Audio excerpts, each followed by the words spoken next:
When it comes to small family hatchbacks, Peugeot's had a strong history in this segment, dating all the way back to the original 205.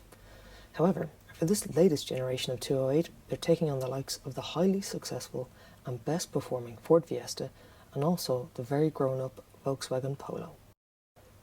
Should you consider the 208 in what is still a very competitive segment in 2020, when it comes to styling, Gilles Vidal at Peugeot has clearly come up with another winner with his 208.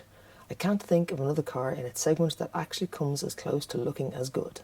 The new 208 looks very different to the competition, including its Corsa stablemate. Peugeot have been bold in their design, firstly with the Lion's Fang, which is integrated into the bumper, and the Lion's Claw integrated into the headlights.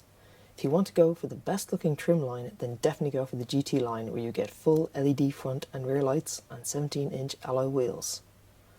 One design oddity is the petrol filler cap, which looks slightly outsized, but this is due to the electric version of the 208, which requires a larger gap for the charging plug for faster charging. Inside the new 208, however, you are greeted by a bold interior design which matches the exterior. From the driver's seat, you find great comfort and there's plenty of adjustment available. The steering has both rake and reach adjustment to get the closest to your perfect driving position. However, do note that if you like to sit very low in your car and like the steering set very high, you will find the top of the steering wheel will block your view of the digital display. Interior quality is good, with soft touch textures on top of the dash, and on central sections there's some carbon fibre effect. On the inserts of the doors there's some nice leather trim, but apart from that everything else is fairly hard wearing plastics. On the central dash, piano black trim lends an air of sophistication to the cabin. However, it is prone to smudging and fingerprints.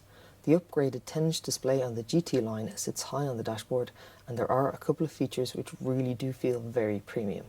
There are plenty of interior cubby spaces with some decent sized door bins and allocated spaces for bottles. If you go for the manual version of the 208 and you put a bottle in its designated spot, it tends to get knocked around when changing gear, but underneath the armrest there's a really decent amount of cubby space and loose items will rattle around down there.